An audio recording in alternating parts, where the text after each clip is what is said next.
Students, hello virtual students. This is a real quick video to go through what you need to do this week. So be sure you're filling in the daily attendance report, every day. This is what I use primarily for your attendance, and if you're not doing that, then I'm not getting your attendance consistently. So if you miss it, just shoot me an email and say, hey, I forgot to do this yesterday, but here's what I did. And we'll go from there. Okay, Zooms this week, we'll skip Tuesday and Thursday.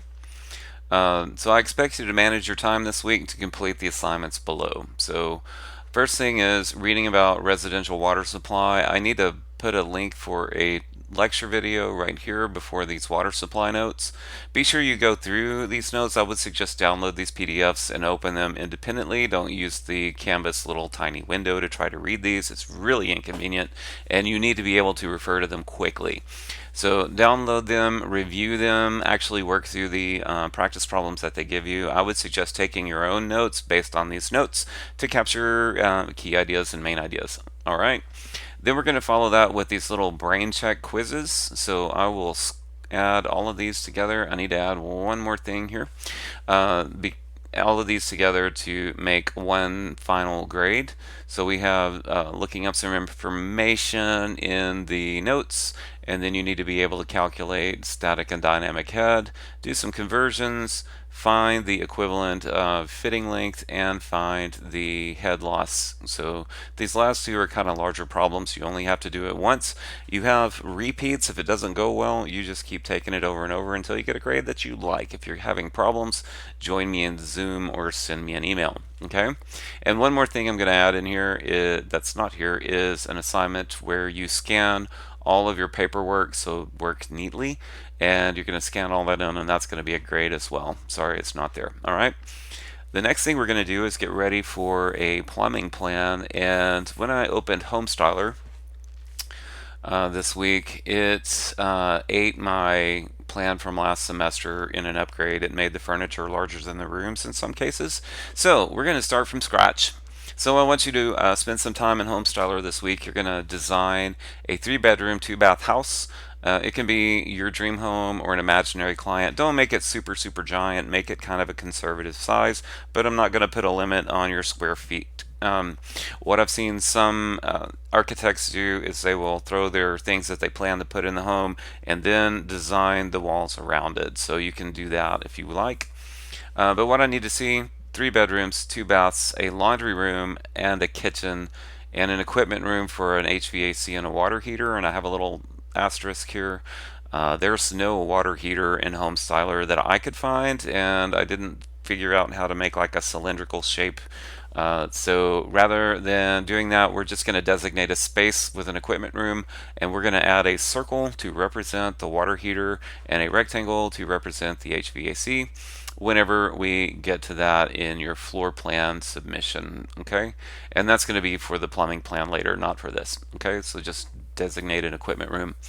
So your plan has to have windows and doors, bathtubs and showers, these are plumbing fixtures, toilets, sinks and vanities, kitchen sink, a refrigerator, which is also a plumbing fixture because it has an ice machine, and a washer and a dryer. Okay, you need to add some color to the walls, add some furniture to help identify the rooms.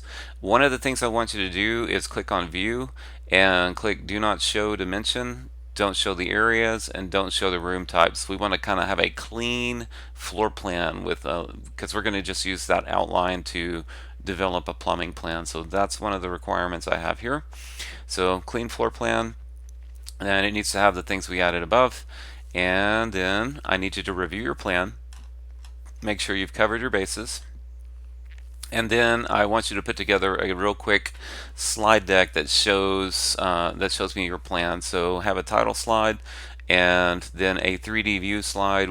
One of the things I want you to do, fill up the page with your floor plan as you go, or your screenshots. Go from top to bottom and leave yourself a little space either on one side or across the bottom or across the top, depending on how you crop. All right. And then you need to identify 3 key features that you would want to point out to a client. So pretend you're meeting with someone and you want to highlight the best parts of your plan.